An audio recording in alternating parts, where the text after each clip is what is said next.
ஓம் ஸ்ரீ கோதாதேவியை நமः. திருப்பாவை மூடவ பாசுரம்.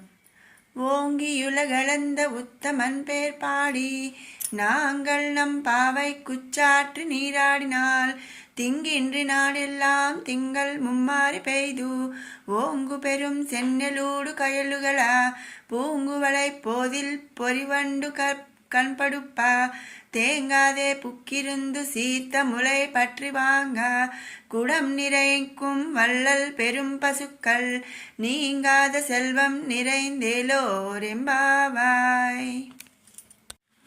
మరి మనం 1వ పాసురంలో ఈ వ్రతం చేయటానికి కావలసిన అర్హతలు ఏమిటి అనేది మనం తెలుసుకున్నాం. 2వ పాసురంలో మరి ఏమేమి వదిలిపెట్టాలి, మరి పాటించవలసిన నియమాలు మనం తెలుసుకున్నాం. ఇక ఈ 3వ పాసురంలో ఆండాళ్ తల్లి ఈ వ్రతం చేయటం వలన మనకు కలిగేటువంటి ప్రయోజనాలు ఏమిటి అనేది చెప్పిందనమాట. ఈ పాసురం విధంగా మనం వస్తే ఏంటంటే బలిచక్రవర్తి నుండి దానం పొందగలిగినటువంటి సంతోషంచే ఆకాశం అంతా కూడా పెరిగిపోయి లోకాలను కొలిచిన పురుషోత్తముడు వామనుడు మరి ఈ దివ్యచరణాల విందముల నామములను పాడి మనమంతా కూడా ఈ తిరుపతి వ్రతమును మరి ఆచరించిన ఎలాంటి దుర్భిక్షము కూడా కలగకుండా మరి మనకు అంతా బాగుంటుంది. మరి నెలకు 3 వర్షాలు కురుస్తాయి, పంటలు సస్యశ్యామలంగా ఉంటాయి, గోశాలలు నిండుగా ఉంటాయి. ఇవన్నీ కూడా మనకు కలిగేటువంటి లాభాలన్నమాట. ఇక మరి ఒక విశేషార్థము మనం చెప్పుకుంటున్నాము. మరి అది ఏమిటి అనేది, మనకు కలిగే ప్రయోజనాలు ఏమిటి అనేది మనం ఇప్పుడు తెలుసుకుందాము. మనకు వాల్మీకి తెలుసు కదండి. వాల్మీకి చెప్పారంట, లంకాపురిలో మంచి పలుకులు వినాలి అంటే వక్తా శ్రోత చ దుర్లభ అంటాడు వాల్మీకి. అంటే మరి లంకాపురిలో మంచి మాటలు యాడింటామండి. ఆ లంకాపురి అంటేనే రావణాసురుడిది, ఆయనే ఒక రాక్షసుడు, అక్కడ ఉండే వాళ్ళందరూ రాక్షసులే, అంతా నెగిటివ్ ఎనర్జీయే కదా. మరి గుడ్ వర్డ్స్ అనేది మనం వినాలంటే కష్టం కదండి. ఈ భూమి పైన జన్మనెత్తినందుకు ఆండాళ్ళు ఆ మార్గాన్ని వేదాలలో గుప్తంగా ఉన్న ధనుర్మాస వ్రతాన్ని ఆవిష్కరించింది. మరి ఏంటి అంటే మనం మంచి మాటలు వినాలి అంటే మనకి కష్టం కదా. అదే మరి ఒక ఈజీ వే మన ఆండాళ్ళ తల్లి ఏం చేసిందండి, మనం వేదాలలో గుప్తంగా ఒక ధనుర్మాస వ్రతాన్ని ఆ తల్లి ఆవిష్కరించిందనమాట. కనుక్కుంది, శరీరము దీర్ఘాయువు మనిషి బాగుపడడానికి కావాలి. మరి అంతే కదండి, మనం బాగుపడాలి అంటే ముందే ఉండాలండి, మన శరీరం ఉండాలి, అలాగే మనకు ఆయుష్ ఉండాలి. అప్పుడే కదా మనం బాగుపడతాం. మనకి శరీరమే లేకుండా మనకు ఆయుషే లేకపోతే ఇంకా మనం బాగుపడేది చెడిపోయేది ఏముండదు కదండి. ఇక ఆ పైన శాస్త్రం పట్ల విశ్వాసం కూడా ఉండాలి. మనం ఎనర్జీగా ఉన్నాము, మనకి శరీరం ఉంది, ఆయుష్ ఉంది, కానీ మనకు శాస్త్రం మీద విశ్వాసం లేదనుకోండి, ఆ దేవుడు ఏం చేస్తాడులే, అసలు దేవుడు ఎక్కడున్నాడులే అని మనం మాట్లాడుతూ ఉంటాము. కాబట్టి శాస్త్రం పట్ల కూడా మనకి విశ్వాసం అనేది ఉండాలన్నమాట. అంతేకాకుండా పెద్దల మార్గాన్ని విడవకుండా, భగవంతుని అందు ప్రేమ, మంచిని పొందాలి అనే త్వర, సాత్వికాహార స్వీకారము, ఇలాంటివన్నీ కూడా మనం అలవాటు చేసుకోవాలన్నమాట. మరి మనం ముందు వెళ్ళిన వాళ్ళని మనం ఫాలో అవుతుంటే ఆల్రెడీ వాళ్ళు కొంత రూట్ అనేది క్రియేట్ చేసి ఉంటారు, కాబట్టి ఆ రూట్నే మనం వెళ్ళడం అనేది మంచి విషయం అనమాట. అంతేకాకుండా మరి భగవంతుని మీద ప్రేమ, విశ్వాసం అనేది ఉండాలి. ఇంకా మరి మంచిని పొందాలి అంటే మనం మంచిగా ఉండాలి, బాగుపడాలి, మరి మనం అంతా పాజిటివ్ ఎనర్జీగా ఉండాలి అని చెప్పి మనం అనుకోవాలన్నమాట ముందు. అంతేకాని నేను పైకి ఒక రకంగా లోపల ఒక రకంగా ఉంటే కుదరదనమాట. అలాగే సాత్విక ఆహారాన్ని మనం స్వీకరించడం అంటే తినటం అనేది అలవర్చుకోవాలి. వెజిటేరియన్, నాన్ వెజ్, సాత్విక ఆహారం అంటే వెజిటేరియన్ అనమాట, వెజ్. అలాగే మరి నాన్ వెజ్ తింటే ఏంటి అంటే, నాన్ వెజ్ అంటేనే మరి జంతువుని అంటే జంతు గుణం, మనిషి గుణం వేరువేరుగా ఉంటాయండి. జంతువుకి మంచి చెడు ఏది తెలియదు అనమాట. మరి దాని ముందు ఉన్న వాటిని చంపటం, మరి అవి కొంత నెగిటివ్ అనేదే ఉంటుంది, కానీ మంచిగా ఉండదు. కాబట్టి మరి సాత్విక ఆహారం మనం ఎప్పుడైతే సాత్విక ఆహారం తీసుకుంటామో మన గుణము కూడా సాత్వికంగా ఉంటుంది. అదే మనం నాన్ వెజ్ తినే వాళ్ళని చూడండి, కొంచెం రఫ్ అండ్ టఫ్గా ఉంటారు. అదే వెజిటేరియన్ని చూడండి, కొంచెం ఎలా అంటే త్వరగా గొడవలకి పోకపోవటము, అలాగే మరి పోట్లాట్లకి వెళ్లకుండా కొంచెం సాత్వికంగా ఉంటారనమాట. అందుకనే మనం ఏం చేయాలంటే సాత్విక ఆహారం తీసుకోవటం కూడా మనం అలవర్చుకోవాలన్నమాట. ఇవి ఉంటేనే ఏ జాతి వాడైనా కూడా ధరిస్తాడు. మరి ఇక్కడ మనం చూడండి, మన జాతిని బట్టి కాదండి మనకి ఏదైనా కూడా, మన అలవాట్లను బట్టి కూడా మనకి ఉంటుందన్నమాట. మరి ఏ జాతి వాళ్ళైనా సాత్విక ఆహారం తీసుకుంటూ ఇలా మంచిని పెంపొందించుకుంటూ ఇలా గనక ఉంటే వాళ్ళకి ధరించడమే అన్నమాట. పరిపూర్ణుడైనటువంటి భగవానుడు అర్చామూర్తిగా ఆలయంలో ఉన్నాడు అనే జ్ఞానం కలిగితేనే పరమపదాన్ని అంతర్యామినో కోరరు బుద్ధిమంతులు. అంతేకాని అదేదో ఒక విగ్రహము, ఒక రాయిని చెక్కారు అనే అనుకుంటే మరి వాళ్ళకి జ్ఞానం అనేది కలగదు కదండి. అలాగే పరమపదం కూడా కలగదనమాట. ఆ అర్చామూర్తినే ఉపాసించి అఖండ ఐశ్వర్యాన్ని, పరమానందాన్ని పొందుతారు. అంతేకాకుండా మన ఆండాల్ జీవితము ఈ వ్రతానికి మరి వ్రతము వాటికి నిదర్శనం అన్నమాట. ఏ విధంగా అయితే మన ఆండాల్ తల్లి ఆ అర్చామూర్తి శ్రీరంగనాథుడిని మరి పూజించి ఉపాసించి ఆ తల్లి చివరకు ఆ శ్రీరంగనాథుడిని ఆ అర్చామూర్తిలోనే ఐక్యమైందనమాట. ఆ స్వామిని వివాహమాడి ఆయనలో ఐక్యమైంది. ఏదైనా సరే మనకు ప్రేమ, నమ్మకం, విశ్వాసం ఇవన్నీ ఉండాలన్నమాట. భగవత్ ప్రేమ కలిగిన వాళ్లకు స్వార్థం ఉండదు. అందరూ బాగుండాలి, అందులో మనం ఉండాలి అనుకుంటే చక్కగా ఉంటుంది. అంతేకాని నేను మాత్రమే బాగుండాలి, నా చుట్టుపక్కల వాళ్ళందరూ ఏమైపోయినా పర్వాలేదు అనుకుంటే మరి మనం ఒక్కళ్ళమే బాగుంటే మనతో మన మంచి చెడు పంచుకోవడానికి ఎవరుంటారండి? ఈ ప్రపంచంలో ఎవ్వరూ లేకుండా మనం ఒక్కళ్ళమే ఉన్నామనుకోండి, మనకి మరి లేచామా, తిన్నామా, ఉన్నామా అన్నట్టే ఉంటుంది. కానీ మన కష్ట సుఖాలు పంచుకోవడానికి ఎవ్వరూ కూడా ఉండరనమాట. కాబట్టి భగవత్ ప్రేమ ఉన్నవాళ్ళు మరి స్వార్థం అనేది ఉండదు. అయినా కూడా కొన్ని నియమాలను పాటిస్తాడు. ఫలితాలు ఏమి తనకు కావాలన్నాడు. లభించినవన్నీ లోకులందరికీ పంచడమే అతనికి తృప్తి అనమాట. అంటే ఏంటి అంటే ఇప్పుడు మనం కొంత యోగులను అట్లా చూసామనుకోండి, వాళ్ళు ఏం చేస్తారండి, వాళ్ళకు ఉన్నటువంటి జ్ఞానాన్ని అందరికీ పంచుతూ ఉంటారు. కానీ మరి మనలాంటి మామూలు వాళ్ళు ఏం చేస్తారండి, నేను మాత్రమే పూజ చేసుకోవాలి, నేను మాత్రమే ఈ వ్రతాన్ని చేసుకోవాలి, ఇంకొకళ్ళు చెప్తే అమ్మో వాళ్ళకి పుణ్యం వచ్చేసిద్దేమో, వాళ్ళకి ఎక్కువ లాభం కలుగుద్దేమో, ఇలా ఆలోచిస్తూ ఉంటారనమాట. ధనుర్మాస వ్రతానికి ప్రధాన ఫలం బ్రహ్మాదులకు కూడా దుర్లభమైనదనమాట. శ్రీకృష్ణ దివ్యానుగ్రహం. సర్వలాభాయ కేశవ అని సుబాలోపనిషత్తు చెప్పింది. దేవతలు ఏవో కొన్ని తాత్కాలిక అల్ప ఫలాలు ఇస్తారే తప్ప అన్నీ ఇవ్వలేరు. కానీ మన శ్రీకృష్ణుడు వారిచ్చే వాటికంటే కూడా ఉత్తమము, శాశ్వతము, శ్రేయస్కరము అయినటువంటి ఫలితాలు ఇస్తాడనమాట. ఈ వ్రతం చేస్తే అవి కూడా ఇస్తాడు, అన్నీ ఇచ్చేస్తాడనమాట స్వామి. అంటే ఏంటి అంటే ఇప్పుడు మనం వింటూ ఉంటాము, ఏదైనా పని చేసినప్పుడు ఇది తాత్కాలికంగా చేశానులే, ఇది ఇప్పటికిప్పుడు ఇన్స్టెంట్ అనమాట, తర్వాత మళ్ళీ అదేం ఉండదు, అది పోతుంది. కాబట్టి ఏదైనా పర్మనెంట్ సొల్యూషన్ నాకు కావాలి.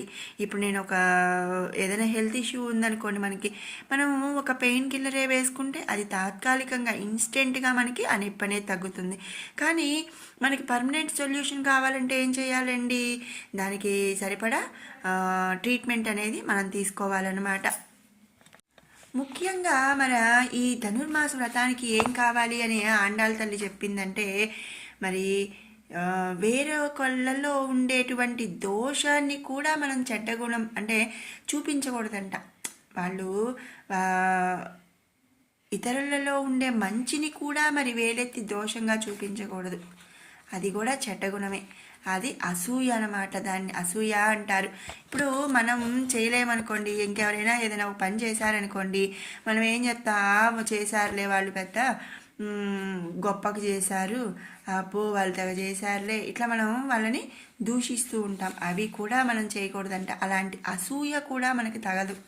వాళ్ళకి ఏదో ఉంది మనకి లేదు అనే అసూయ కూడా మనం అనుకోకూడదు అనమాట. అందరికీ కూడా శ్రేయస్సు కలగాలి అనే ఒక కాంక్ష మాత్రమే ముఖ్యంగా ఈ ధనుర్మాస వ్రతానికి కావలసిన విషయం. అంటే ఏంటి, నేను ఇందా చెప్పాను చూసారా, అందరూ బాగుండాలి, అందులో మనం ఉండాలి అనుకోవాలి. కానీ అబ్బో వాళ్ళు బాగున్నారు, వాళ్ళకి అది ఉంది, వాళ్ళకి ఇది ఉంది అనే అసూయ కూడా మనకి ఈ వ్రతం చేసుకునే వాళ్ళకి పనికి రాదనమాట. ఈ కాంక్ష అంటే ఈ కోరిక ఏదైతే అందరికీ శ్రేయస్సు కలగాలి అనే కోరిక ఉన్నారో, ఒక్కరున్నా అక్కడ ఈతి బాధలు అనేవి ఉండవు, ఎలాంటి బాధలు ఉండవు. అలాగే అరిష్టాలు కూడా ఆగిపోతాయంట. సస్యాలు అంటే పంటలు పండుతాయి అని ఇవన్నీ కూడా మనకి మహాభారతంలో భీష్ముడు కౌరవులతో చెప్పాడండి. మన ఈ వ్రతాన్ని ఆచరించే వారికి అసూయ లేకపోవడమే ప్రధాన గుణంగా చెప్తున్నారు ఆండాళ్ళ తల్లి. మరి మనం చూస్తే మొదటి పాసురంలో ఎలాంటి అర్హతలు కావాలి అని చెప్పారు. అలాగే రెండవ పాసురంలో వేటిని త్యజించాలి అని చెప్పారు. మూడవ పాసురంలో మరి ఎలాంటి ప్రయోజనాలు కలుగుతాయి, ఎలాంటి గుణాలు ఉండాలి అని చెప్పి ఆండాళ్ళ తల్లి చెప్పారనమాట. ఆమె ప్రభావం వల్ల, వ్రతమహత్యం వల్ల నియమం తప్పక ఆచరించామనుకోండి మనకు సుఖాలు కలుగుతాయి, అలాగే దుఃఖాలన్నీ కూడా మనకి తొలగిపోతాయంట. ఈ వ్రతంలో మరి మనకి నోరుంది కాబట్టి నామ సంకీర్తనం చేయాలి. అది ఉత్తముని నామాన్నే పాడాలండి. ఏదో ఒకటి నామ సంకీర్తనం అంటే ఇంకేదో మరి ఏయో చేయకూడదనమాట. ఉత్తమ నామాన్ని మాత్రమే పాడాలి. ఉత్తముడు అంటే ఏంటండి, మరి నిస్వార్థంగా పరుల ప్రయోజనం కోసం తానేమైనా సరే పర్వాలేదు అని ప్రవర్తించగలిగేవాడు. అంతేగాని మరి ఉత్తముడు అంటే విష్ణుమూర్తేనా అండి, లేదా కృష్ణుడేనా అండి, లేదా మరి శివుడు కాదా అండి, ఇలా మరి కొన్ని ప్రశ్నలు అడుగుతూ ఉంటారు. వీళ్ళందరినీ కూడా మితండవాదాలు అంటారండి. మరి ఇక్కడ ఏంటి, ఇక్కడ ఉత్తముడు అంటే ఏంటి అర్థము, తాను పరుల ప్రయోజనం కోసం తాను ఏమైనా సరే పర్వాలేదు అని ప్రవర్తించేవాడు ఉత్తముడు. అలాంటి ఉత్తముని యొక్క నామాన్ని మనం పాడాలన్నమాట. అట్టి పురుషోత్తముడు మన స్వామి శ్రీకృష్ణుడు. శ్రీహపతయే ఉండి కూడా ఒకనాడు వామనుడైనాడు. శ్రీయ అంటే ఏంటండి, లక్ష్మీదేవి. లక్ష్మీదేవి పతి ఎవరండి, విష్ణుమూర్తి. మరి లక్ష్మీదేవి భర్త అంటే ఇంకా ఆయనకి లోటు ఏంటండి, ఆయనకి ఎలాంటి లోటు ఉండదు కదా. మరి ఆ తల్లే ఈ జగత్తు మొత్తానికి సకల ఐశ్వర్యాలు సంపదలు ప్రసాదించే తల్లి అనమాట. ఇక ఆమె భర్త అంటే ఆయనకి ఇంకా ఏ లోటు ఉండదు. అలాంటి ఆ స్వామి ఒకనాడు వామనుడయ్యాడంట. వామనుడై ఏం చేశాడండి, బలిని భిక్షమడిగాడు. మరి ఆయనకేం అవసరం అండి బలిని భిక్షం అడగడానికి? నాకేంటి, నా భార్య లక్ష్మీదేవి నాకు ఫుల్ ఖజానా మొత్తం ఫుల్గా ఉంది, నేనెందుకు బలిని భిక్షం అడగాలి అని నేను చెప్పి ఆ రోజు ఆయన అనుకోలేదంట. ఎందుకు అనుకోలేదండి, ఈ సకల జగత్తుని ఆ బలి కష్టపెడుతున్నాడు కాబట్టి, ఆయన రాక్షసుడు కాబట్టి ఆయనను మరి దండించాలి అంటే ఆయన వామన అవతారం ఎత్తక తప్పలేదు, బలిని భిక్షమడగక తప్పలేదన్నమాట. ఈ లోక కళ్యాణం కోసం అంతటి లక్ష్మీదేవి యొక్క భర్తనే మరి ఆ విష్ణుమూర్తి అయిన వాడే మరి వామనుడిగా మారి బలి దగ్గర భిక్షకు వెళ్ళాడు. ఇంద్రాది దేవతల ప్రయోజనానికై తన ప్రభావాన్ని పక్కన పెట్టి 3 అడుగుల నేలను కోరాడంట శ్రీ మహావిష్ణువు వామనావతారంలో. ఇస్తాను అని చెప్పి బలి కూడా చెప్పాడు. ఇక ఆనందంతో పొంగిపోయాడు స్వామి. మరి చూడండి, ఇప్పట్లో మరి మనుషులు అంటే మనం చూస్తే సత్యయుగంలో దేవతలు ఒక దగ్గర ఉంటే రాక్షసులు వాళ్ళకి ఎంతో దూరాన ఎక్కడో ఉండేవాళ్ళంట. ఆ తర్వాత త్రేతాయుగంలో ఏమైందండి, ఒకే భూమి మీద మరి ఒక చోట దేవతలు ఉంటే ఒక దగ్గర రాక్షసులు ఉన్నారు. మరి చూడండి, సత్యయుగంలో పాతాళంలో ఉండేవాళ్ళు రాక్షసులు, త్రేతాయుగంలో ఒకే భూమి మీదే రావణాసుడు పుట్టాడు, శ్రీరాముడు పుట్టాడు. ఇక ద్వాపర యుగంలో అయితేనండి ఒకటే ఇంట దానవులు దేవతలు ఇద్దరు ఉన్నారు.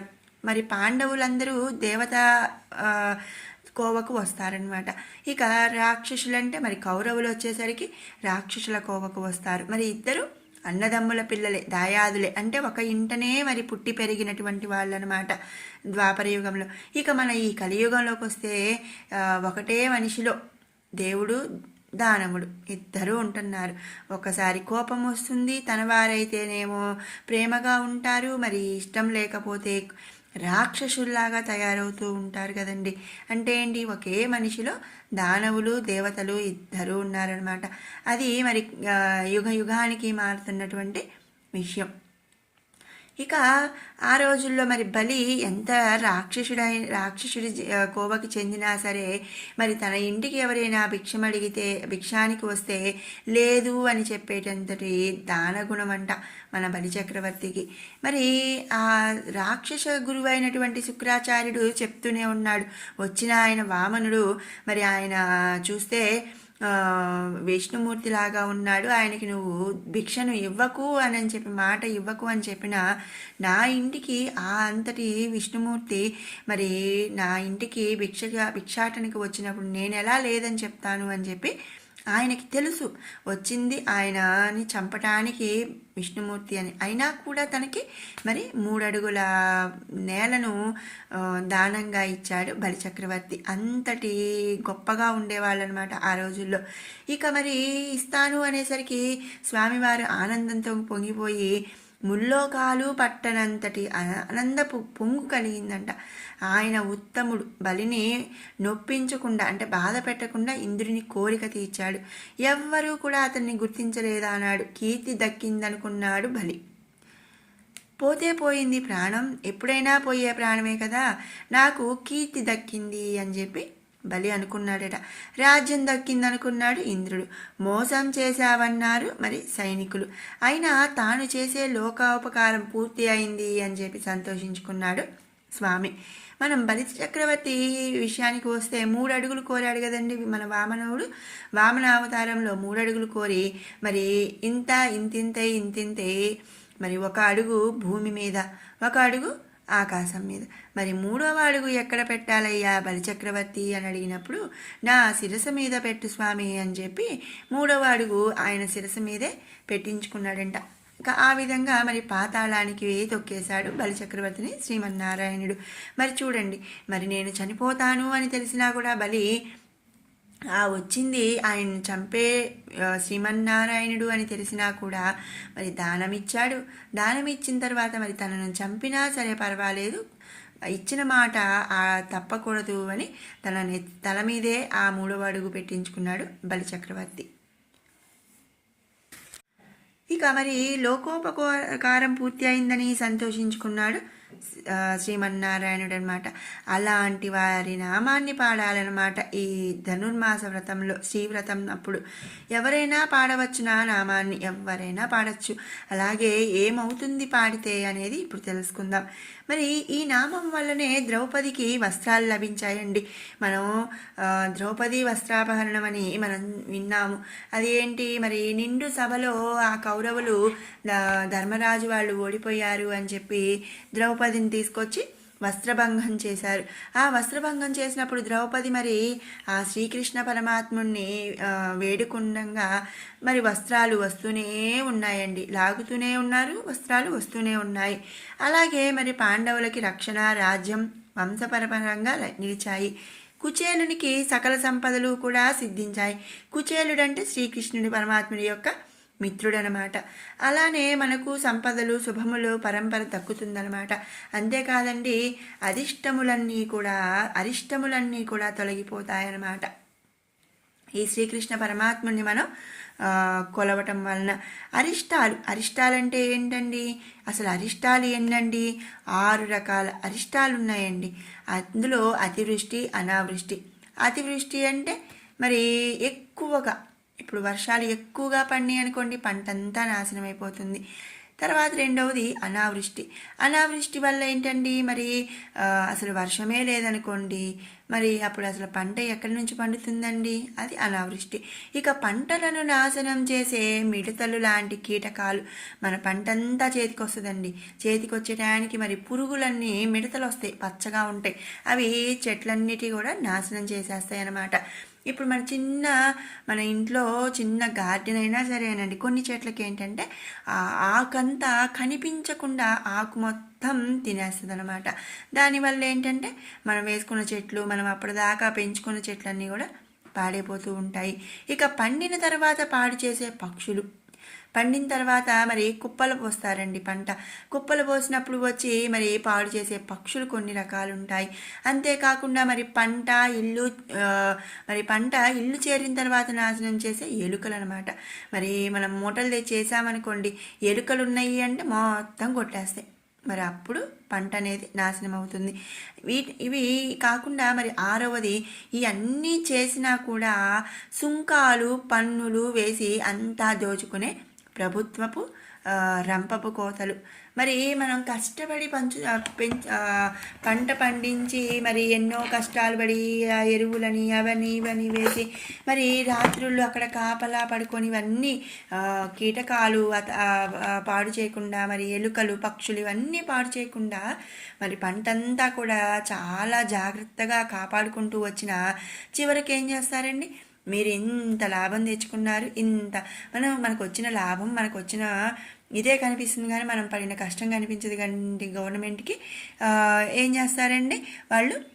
ట్యాక్స్లు అనేవి వేస్తూ ఉంటారనమాట. ఇవన్నీ కూడా అరిష్టాల కిందే చెప్పింది.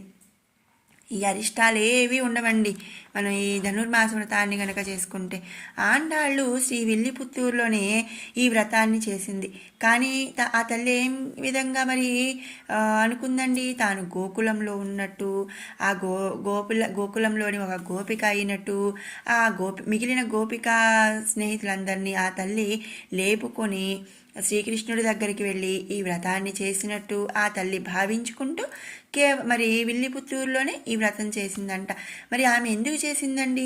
మరి మన ఒక విధంగా చూస్తే ఆ ఆండాళ్ళ తల్లి శ్రీరంగనాథ స్వామిని చేరటం కోసం, ఆ స్వామిని మరి పొందటం కోసం ఈ వ్రతాన్ని ఆచరించింది.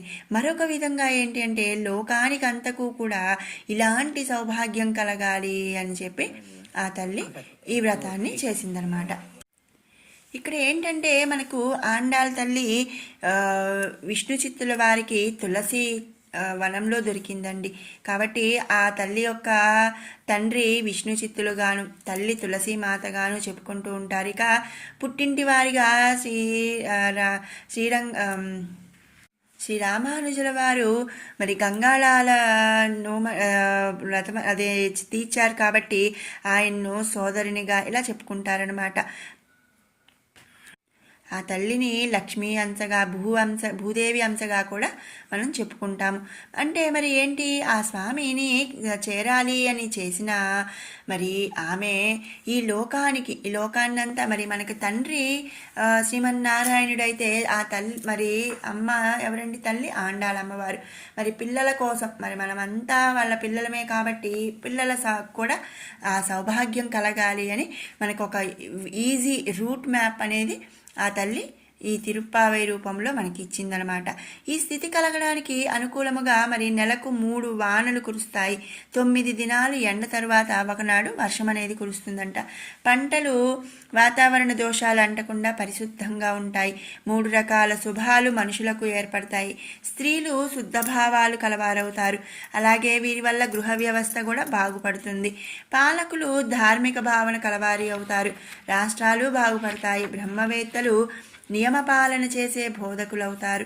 అంతేకాకుండా మరి ప్రపంచమంతా కూడా న్యాయం ధర్మబద్ధంగా ఉంటుంది అని చెప్పి ఈ 3 శుభాలు చేకూరుతాయి అని చెప్పి ఆండాళ్ళ తల్లి మనకు ఇవి చెప్పిందనమాట. అంతేకాకుండా మరి చూడండి, మనం ఈ పాసురం విషయానికి వస్తే, ఆకాశమంత ఎత్తెదిగిన వామన్ని కీర్తించడం వల్ల కలిగే సౌభాగ్యాన్ని ప్రకృతి కూడా పంచుకుంటుందంటండి. జీవనాధారమైన వరిచేలు కూడా స్వామితో పోటీ పడ్డట్టుగా ఏపుగా పెరుగుతాయంట. ఏ విధంగా అయితే స్వామివారు ఇంత పెరిగారో, ఆ విధంగా మరి స్వామివారితో పోటీ పడ్డట్టుగా మన వరిచేలు కూడా పండుతుందంట. క్షేత్ర సమృద్ధిని సూచిస్తూ చేలంతా తగినంత నీటితో నిండి ఉంటాయంట. దుప్పుల మధ్య బలిష్టమైన కాడలపై పెరిగిన కలువలు, పద్మాలు, వింజామరలు వీస్తున్నట్లు ఉంటాయంట. వాటిని ఊపుతున్నట్లు బలిసిన చేపలు అందాలు ఒరికే నేత్రాల వలె నీటిలో తిరుగుతూ ఉంటాయంట. అంతేకాకుండా మరి విరబూసిన తామరల తేనెలు తీసుకోవడానికి భృంగరాజములు జంటలుగా, అంటే తుమ్మెదలంట, జంటలుగా జూంకార్ నాదాలతో మన చేలంతా కూడా నిండిపోతాయంటండి. ఇక తేనెలు తాగి మత్తుతో తూగుటుయ్యాలలో నిద్రించి మోస పురుషుల వలె తుమ్మెదలు కనిపిస్తూ ఉంటాయంట. ఈ విధంగా మరి మన ధనుర్మాసం వల్ల కలుగుతుంది అంటుంది ఆండాళ్ళ తల్లి. అంతేనా అండి? మరి ఇంకా చెప్తుంది ఏంటంటే, ఊరిలోనే సమృద్ధి చూడవద్దు అని చెప్పి చెప్తుందన్నమాట. మరి పాడిగల అంటే మరి ఇప్పటి వరకు మనం ఏం చెప్పామండి, ఊరి చివర ఉండే పొలాలు, పంటలు అవన్నీ కూడా ఎలా ఉంటాయి అని చెప్పింది. అంతేనా? మరి ఊళ్ళో ఉండేటువంటి పాడిగల ఉదారమైన పెద్ద పెద్ద పశువులు కూడా ఈ శ్రీకృష్ణ నామామృతాన్ని విని పెరిగినవి కనుక అతని ఉదార గుణాన్నే అవి కూడా కలిగి ఉంటాయంట. ఎంత బలిష్ఠునికైనా సరే పశుశాలలో ప్రవేశించాలి అంటే ఒక పెద్ద యుద్ధమేనండి. ఎందుకు అంటే మరి ఆ పాలను మరి పితకాలి అంటే కొంచెం భయమే వేస్తుంది. ఎందుకంటే వెనక పిండుతుంటే మరి ఒక్కొక్కసారి అవి కాలుతో తన్నేస్తూ ఉంటాయి కూడా. అందుకని ఎంతో కొంత మరి కసరత్తు చేసే విషయమే అన్నమాట ఆ పాలను పితకాలి అంటే. యాదవ బాలలు పిలిచినా పలికేవాడు, ఏమి కోరినా ఇచ్చేవాడు ఎవరండి? శ్రీకృష్ణ పరమాత్ముడు.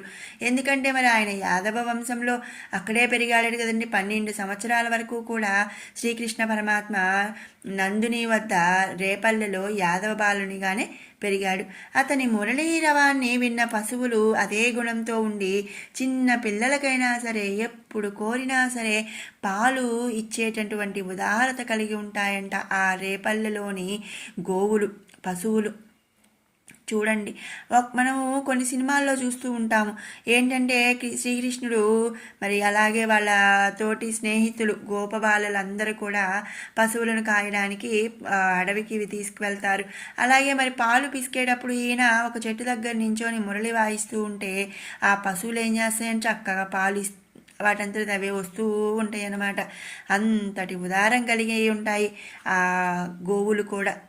కుండ పెట్టని వానిది లోటే తప్ప, అంటే మనం కుండ పెట్టడమే ఆలస్యం అండి, మనం పెట్టకపోవడమే తప్పు, కానీ పెడితే నింపకపోవడం లేదండి. ఎన్ని కుండలు పెట్టినా కుండలు నిండేంతగా మరి ఆ గోమాతలు పాలు ఇస్తూనే ఉంటాయంట. పితికే వాళ్ళకి నీరసం రావాల్సిందే కానీ కుండలు పెట్టేటందుకు లేట్ అవ్వాల్సిందే కానీ పాలు నింపడంలో లేటే ఉండదంట. ఇలాంటి అక్షయ సంపదలు అన్నీ కూడా ఈ వ్రతాచరణ వల్ల కలుగుతాయంట.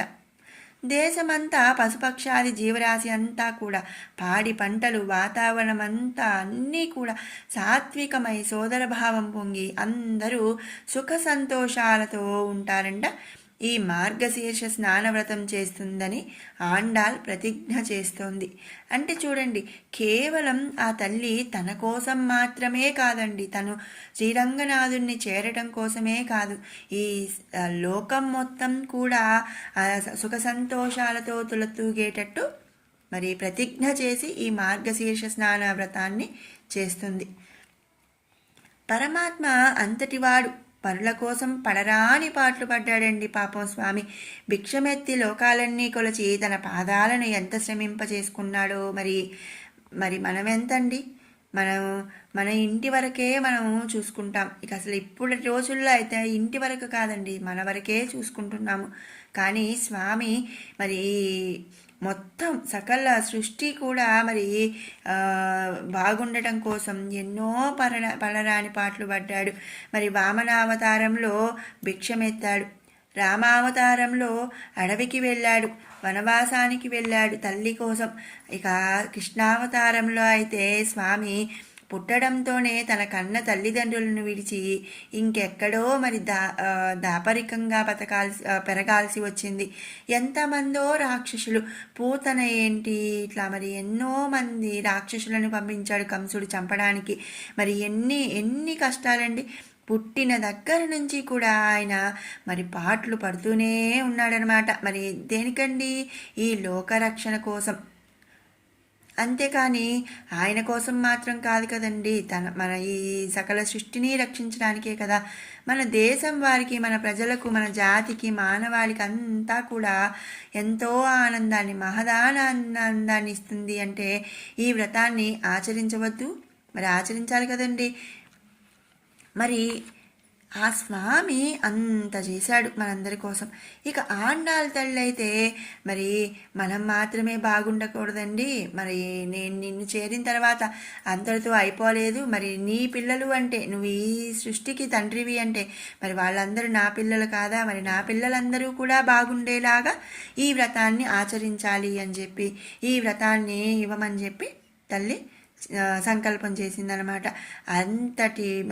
అంత ఈజీగా మనకు ఒక ఈజీ రూట్ మ్యాప్ వేశారు ఆండాళమ్మవారు. మరి మనం కనీసం ఈ వ్రతం ఆచరించి ఆ పాసురాలని ప్రతిరోజు స్వామివారిని సేవించి పాసురాలతో ఆ మాత్రం కూడా మనం చేయలేమా అండి? సంకల్ప మాత్రం చేస్తే అది మానవ తపస్సు అవుతుంది. దానివల్ల మనోకోశం కూడా నిర్మలమవుతుంది. అంతేకాని ఇప్పుడు మరి 24 గంటలు మరి ఫోన్ చూస్తూ, లేదా మరి పక్కింటామా ఏం తెచ్చుకుంది, ఎదురింటామా ఏం చేస్తుంది, వాళ్ళేంటి వీళ్ళేంటి అని ఇవన్నిటికన్నా కూడా మరి మనం బాగుండాలి, మనతో పాటు అందరూ బాగుండాలి అనుకొని ఆ వ్రతం అనేది మనం ఆచరించి సంకల్ప మాత్రం చేస్తే కనుక మనం బాగుంటాం. మన మనోకోశం బాగుంటుంది. మనోకోశం అంటే మన మనస్సు బాగుంటుంది. మన మోక్షం కూడా కలుగుతుంది. మనకు పట్టినటువంటి దేహ ఆత్మాభిమానం, స్వాతంత్ర పరదాస్య స్వరక్షణే స్వాన్వయ బంధులోలత విషయ విలాసాలు అనేటువంటి 6 దోషాలు కూడా తొలగిపోతాయంట. దేహాత్మాభిమానం అంటే ఏంటండి? నా దేహం, నేను, నాది, ఇవన్నీ కూడా తొలగిపోతాయి. అలాగే స్వాతంత్రం, నేను ఇండిపెండెంట్గా ఉండాలి, నేను వాళ్ళని ఇది చేసేదేంటి, వీళ్ళ దగ్గర ఉండేదేంటి అనే అలాంటి ఆలోచనలు కూడా పోతాయి. అలాగే పరదాస్యం, మరి వేరే వాళ్ళ దగ్గర దాస్యత్వం చేయటం, ఇవన్నీ కూడా. అలాగే స్వరక్షణే స్వాన్వయం అంటే మనకు మనం రక్షించుకోగలగటం. మరి బంధులోలత, మరి బంధువుల మీద, మరి రిలేషన్స్ మీద ఉండి ప్రేమ అనేది ఉండి మనకి మోక్షం అనేది కలగకుండా ఉంటుంది కదండి. ఆ బంధులోలత అనేది తొలగిపోతుంది. విలాసాలనేవి కూడా మనకి తొలగిపోతాయన్నమాట. అవన్నీ తొలగిపోయి మరి మనం ఆత్మే పరమాత్మ అనే జ్ఞానాన్ని పొంది మనం స్వామివారి పరమపదాన్ని మనం పొందగలుగుతాము. జ్ఞానం అనే పంట కూడా మనకి పండుతుంది. సర్వ ప్రాణికోటిని ప్రేమించగలుగుతామన్నమాట. భగవద్ అనుగ్రహంతో ఆత్మోజ్జీవనం పొందగలుగుతాము అని చెప్పి ఈ విధంగా తల్లి ఆండాలు మనకు 3వ పాసురంలో చెప్తుందన్నమాట. ఇక్కడ మనకు ఐహికంగా చూస్తే ఏంటి అంటే పాడి పంటలు పండి మనకి పశువులు మంచి పాలు అవి ఇస్తూ చక్కగా పుష్కలంగా మనం ఉంటే సస్యశ్యామలంగా ఉంటాము. అలాగే మనకి జ్ఞానము అనే పంట పండుతుంది. జ్ఞానం అనే పంట పండి మనకు ఉన్నటువంటి ఒక 6 అరిష్టాలు కూడా, 6 దోషాలు కూడా తొలగిపోయి మనం స్వామి అనుగ్రహాన్ని పొంది పరమపదాన్ని పొందగలుగుతాము. ఇవి మనకు ఈ వ్రతాన్ని చేయటం వలన కలిగేటువంటి విషయాలన్నమాట. ఇది మనకు ఆండాళ్ళ తల్లి ఈ పాసురంలో చెప్తుంది. మరి విన్నారు కదండి 3వ పాసురం. మరి మనం ఈ ధనుర్మాస వ్రతం చేయటం వల్ల కలిగేటువంటి ప్రయోజనము ఇవన్నీ కూడా తెలుసుకున్నాము. మరి ఈ వీడియో మీకు నచ్చినట్టయితే లైక్ చేయండి, షేర్ చేయండి. అలాగే మరిన్ని అప్డేట్స్ కోసం మన షడ్రుచులు బై కిరణ్ ఛానల్ని సబ్స్క్రైబ్ చేసుకోండి. రేపటి పాసురంతో మళ్ళీ కలుసుకుందాము. ఓం శ్రీ గోదాదేవ్యై నమః.